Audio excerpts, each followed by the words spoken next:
విజయవాడ, పెనుమలూరు, గన్నవరం నియోజకవర్గాల్లో రోడ్లకు శంకుస్థాపనలు, ప్రారంభోత్సవాలు చేసిన మంత్రి నారాయణ. విజయవాడ నగరాన్ని ఆనుకుని ఉన్న ప్రాంతాల్లో 105 కోట్లతో నిర్మించనున్న 3 మాస్టర్ ప్లాన్ రోడ్లకు శంకుస్థాపన. తాడిగడప మున్సిపాలిటీ పరిధి సనత్ నగర్ లో 2.75 కోట్లతో నిర్మించిన రోడ్డును ప్రారంభించిన మంత్రి నారాయణ. కార్యక్రమానికి హాజరైన ఎంపీలు కేశినేని చిన్ని, బాలశౌరి, విజయవాడ తూర్పు, గన్నవరం, పెనుమలూరు శాసనసభ్యులు గద్దె రామ్మోహన్, యార్లగడ్డ వెంకట్రావు, బోడె ప్రసాద్, మంత్రి నారాయణకు స్వాగతం పలికిన ప్రజా ప్రతినిధులు, స్థానికులు. తాడిగడప మున్సిపాలిటీ పరిధిలో రోడ్ల అభివృద్ధికి తక్షణమే 7 కోట్ల విడుదలకు మంత్రి ఆదేశాలు. నారాయణ మంత్రి కామెంట్స్. విజయవాడ, తిరుపతి నగరాలను గ్రేటర్ నగరాలుగా మారుస్తాం. జనగణన పూర్తి కాగానే గ్రేటర్ పై నిర్ణయం తీసుకుంటాం. విజయవాడలో ట్రాఫిక్ సమస్య పరిష్కారానికి, రహదారుల అభివృద్ధికి శ్రీకారం చుట్టాం. ముఖ్యమంత్రి గారి ఆదేశాలతో అంకిత భావంతో పూర్తి చేసిన నాయకుడు. 2024 సార్వత్రిక ఎన్నికల్లో 72,400 ఓట్ల భారీ మెజార్టీతో ప్రజల విశ్వాసాన్ని గెలుచుకున్న నాయకుడు. ముఖ్యమంత్రి శ్రీ నారా చంద్రబాబు నాయుడు గారి మార్గదర్శకత్వంలో అమరావతిని ప్రపంచ స్థాయి నగరంగా తీర్చిదిద్దేందుకు కృషి చేస్తున్న దృఢ సంకల్పం గల నేత. కృష్ణా జిల్లా పెనుమలూరు నియోజకవర్గంపై ప్రత్యేక అభిమానం కలిగి నిరంతరం అభివృద్ధి కార్యక్రమాలకు తోడ్పడుతూ ప్రజల ఆశయాలను నెరవేర్చే దిశగా ముందుకు తీసుకెళ్తున్న సేవాభావి, మనందరి అభిమాన నాయకుడు, త్యాగశీలి శ్రీ పొంగూరు నారాయణ గారికి పెనుమలూరు నియోజకవర్గ ప్రజల తరఫున హృదయపూర్వక స్వాగతం, సుస్వాగతం. మీరు ఎప్పటికప్పుడు చూపిస్తున్న ప్రేమ, ఆప్యాయత, మార్గదర్శకత్వం మా అందరికీ బలంగా నిలుస్తోంది. మా ప్రాణమైన పెనుమలూరు నియోజకవర్గం మరింత అభివృద్ధి పదంలో ముందుకు సాగేందుకు మీ ఆశీస్సులు, మీ అండదండలు ఎల్లప్పుడూ ఉండాలని మనస్ఫూర్తిగా కోరుకుంటున్నాం. ప్రజల ఆశలు, ఆకాంక్షలు నెరవేరే దిశగా మీ నాయకత్వం ఇంకా ఎన్నో మంచి పనులు చేయాలని మనస్ఫూర్తిగా ఆకాంక్షిస్తూ పెనుమలూరు నియోజకవర్గం. గౌరవ మంత్రి వర్యులు గౌరవనీయులు పొంగూరు నారాయణ గారికి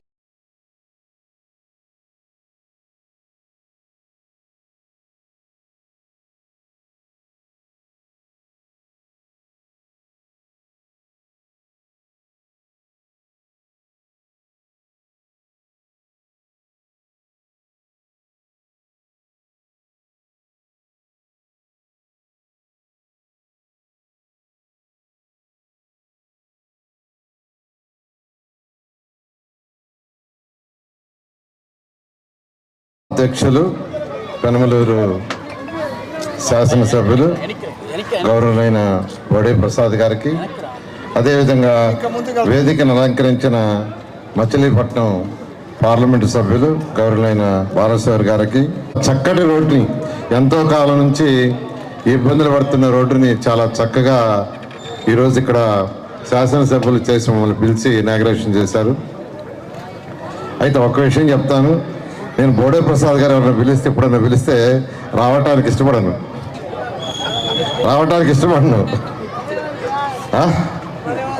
దానికి కారణం ఏంటంటే ఆయన పిలిచేది నా మీద ప్రేమతో కాదు, డబ్బులకి. పోయినసారి కూడా ఇక్కడ పిలిచారు. ఆ సిద్ధార్థ బ్రిడ్జ్ రోడ్డుకి దానికి బడ్జెట్ తీసుకున్నారు, అది కంప్లీట్ చేశారు. మళ్ళా ఇప్పుడు పిలిచిన తర్వాత కూర్చొని పెట్టి ఒక పెద్ద లిస్ట్ ఇచ్చారు. సార్ ఇవన్నీ ఇస్తే మా యొక్క మున్సిపాలిటీ చక్కగా తయారవుతుంది. ఫ్లైఓవర్ మన దగ్గర తీసుకోలేదు సార్. నేనే తీసుకోలేదా? తీసుకోవాలి. రోడ్ ఆల్రెడీ అయిపోయి ఉంది.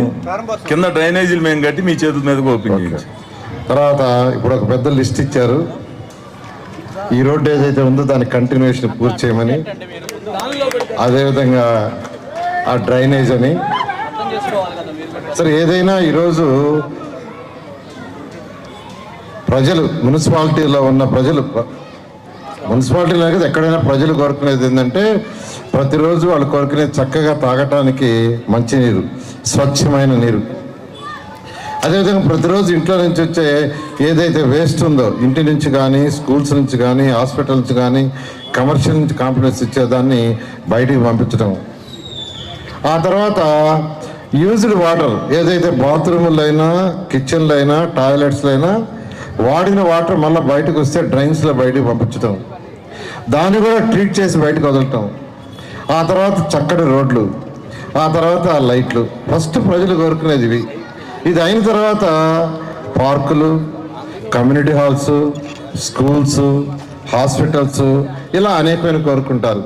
అయితే బేసిక్గా ప్రతి ఒక్కరికి చక్కటి వాటర్ ఇవ్వండి, స్వచ్ఛమైన వాటర్ ఉండాలి. అది నదుల నుంచి సర్ఫేస్ నుంచి తీసుకొని ట్రీట్ చేసి ప్రతి ఇంటికి ట్యాప్ కనెక్షన్ ఇవ్వాలి. అదేవిధంగా ఏదైతే యూజ్డ్ వాటర్ ఉందో ఆ యూజ్డ్ వాటర్ మొత్తం డ్రైన్స్ కట్టి బయటికి ట్రీట్ చేసి పంపించండి. చక్కటి రోడ్లు వేయండి, లైట్ లైన్ గవర్నర్ ముఖ్యమంత్రి గారు వారిచ్చిన దిశానిర్దేశంతో ఈరోజు ఈ రాష్ట్రంలో ఉన్న 123 మున్సిపాలిటీలో ప్రతి ఇంటికి స్వచ్ఛమైన వాటర్ ఇవ్వాలనే దాంతో 14,000 కోట్లతో యాక్చువల్గా ఈరోజు టెండర్స్ పిలిచాం. 14,000 కోట్లు అంతా ఇంత కాదు, అవన్నీ కూడా గ్రౌండ్ అయినాయి. రాబోయే 2 సంవత్సరాల్లో అవి పూర్తి చేసి ప్రతి ఇంటికి 123 మున్సిపాలిటీస్లో ప్రతి ఇంటికి ట్యాప్ కనెక్షన్ జరుగుతుంది. టెండర్లు అయిపోయినాయి, గ్రౌండ్ వర్క్ కూడా అయింది.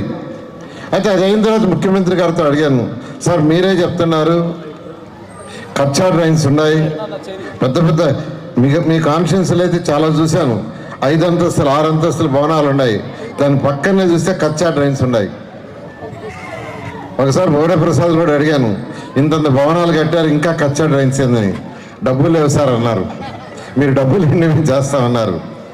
ఈ రాష్ట్రంలో 123 మున్సిపాలిటీస్లో కూడా గత ప్రభుత్వం ప్రజల అవసరాలు ఏంది, ప్రజలేందనేది మర్చిపోయింది. ప్రజలు కట్టిన డబ్బులతో ప్రజల అవసరాలు తీర్చాలా.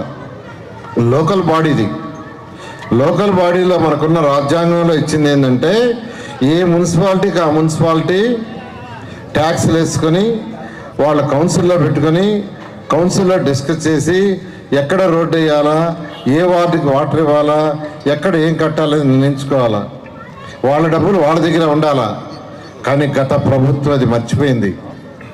అసలు గత ప్రభుత్వానికి చట్టాలు లేవు, ఆ డబ్బులన్నింటినీ డైవర్ట్ చేశారు. ఈ ప్రభుత్వం వచ్చేటప్పటికి ఈ రాష్ట్రంలో మున్సిపాలిటీలో కట్టిన ప్రజలు కట్టిన డబ్బులు 3,000 కోట్లు డైవర్ట్ చేశారు. 3,000 కోట్లు డైవర్ట్ చేసినప్పుడు ప్రజలకు చేయాల్సిన రోడ్డు, డ్రైన్స్, వాటర్ చేయలేదు. అందుకే చేయలే. గత ప్రభుత్వం అన్నింటినీ నెగ్లెక్ట్ చేసింది పూర్తిగా. అయితే ఈ ప్రభుత్వం రాగానే ఈరోజు ఖజానా ఖాళీ అయిపోయినా, గత ప్రభుత్వం 10 లక్షల కోట్లు అప్పు చేసి వెళ్ళిపోయినా, ఆర్థిక వ్యవస్థను చిన్నాభిన్నం చేసిన గౌరవనీయ ముఖ్యమంత్రి గారు వారికి ఉన్న అపార అనుభవంతో ఈరోజు ఈ యొక్క ఆర్థిక వ్యవస్థను ముందుకు తీసుకుపోతూ ప్రజలకు చేయాలని 14,000 కోట్లను ఈరోజు ఈ మున్సిపల్ శాఖ ఇవ్వడం జరిగింది. తర్వాత డ్రైన్స్ అడిగాను, సార్ డ్రైన్స్ కూడా పూర్తి చేస్తామంటే ఎంత అవుద్దో ఎస్టిమేషన్ ఏమన్నారు. ఎస్టిమేషన్ ఇస్తే 29,000 కోట్లు అవుతుంది. కానీ అంత పెట్టే స్థితిలో లేము. వారు ఒకటే చెప్పారు, ప్రయారిటీ బేస్లో తయారు చేయమంటే మళ్ళీ అధికారులకు చెప్పాను, హై డెన్సిటీ ఎక్కువగా ప్రజలుండే ఏరియా తీసుకోండి, అక్కడ ఎంత కావాలి. మీడియం డెన్సిటీ, తర్వాత లో డెన్సిటీ అని 3 రకాలుగా డివైడ్ చేస్తే హై డెన్సిటీ ఉండే ఏరియాలో డ్రైన్స్ పూర్తి చేయాలంటే 5,000 కోట్లు. మీడియం డెన్సిటీ అంటే ఇళ్ళుంటాయి, ప్రజలు ఉంటారు, మరి ఎక్కువ డెన్సిటీ కాదు, అక్కడ చేయాలంటే 4,000 కోట్లు. అక్కడక్కడ ఇళ్ళుండే ఏరియా చేయాలంటే 20,000 కోట్లు కావాల్సి వచ్చింది. గవర్నర్ ముఖ్యమంత్రి గారిని రిక్వెస్ట్ చేశా, సార్ 9,000 కోట్లు శాంక్షన్ చేయండి. ఆ 9,000 కోట్లు శాంక్షన్ చేస్తే కచ్చా డ్రైన్స్ ప్రజలు ఎక్కడైతే ఎక్కువ నివసిస్తున్నారో అవన్నీ పూర్తి చేస్తామంటే వెంటనే శాంక్షన్ చేశారు. ఒక్క మాట మాట్లాడకుండా